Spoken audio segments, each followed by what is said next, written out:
Bakit ko nasabi kamakailan na safe siya? Tsaka bakit ko sinabi na update your phone to see the magic?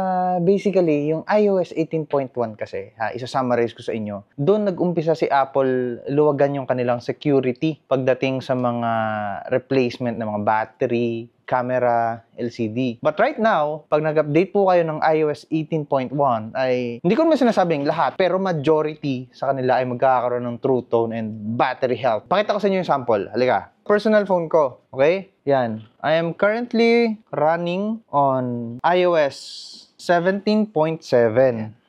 Okay? Kita nyo? Napalitan ko na yung battery niya, unknown part. Yung display niya, unknown part. Yung camera, napalitan ko na rin. Kasi itong phone ko na to, inassemble ko from scratch. Binuo ko hanggang sa makabuo ng isang 14 Pro Max para mapakita sa inyo as a sample. Kasi bakit? Bakit ba nagkakaroon ng unknown part na ganyan ng mga iPhone? Ang mga battery na yan, display na yan, camera na yan, meron kasi siyang built-in siya na serial number na dedicated lang dun sa specific phone mo. Punta tayo sa battery. Tulad ng sabi ko kanina,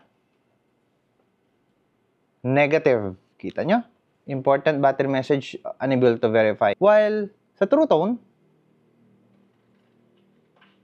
see? Naka-off. Which is dapat ganito siya. Pag hinold ko yan dito, dapat may True Tone siya. Unlike this one, wala siyang True Tone. Ito yung iPhone 14 Pro Max at ito 16 Pro Max. Dapat dito sa right side, meron siyang True Tone kapag hinold ko tong brightness. Wala siya.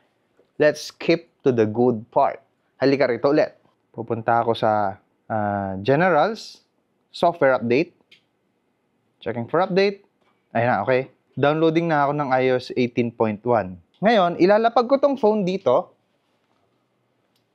as a proof na wala siyang cut, okay? Walang cut, pero may fast forward kasi matagal to eh. Oras po ito mga kaibigan. Ayusin natin brightness.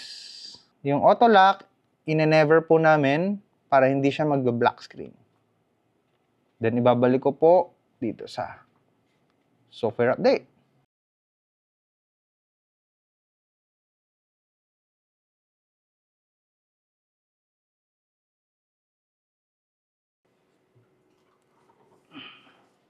Update is now complete.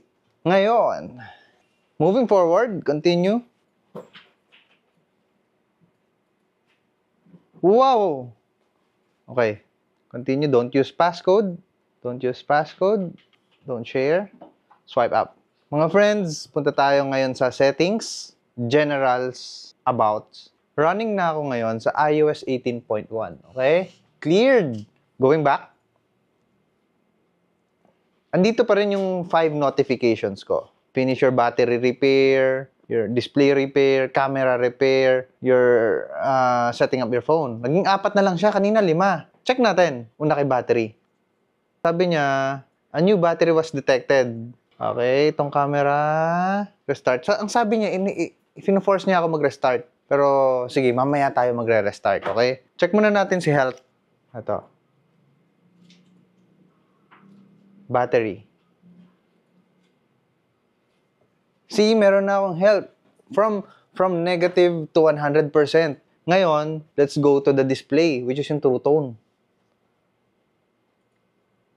O ha? May True Tone siya.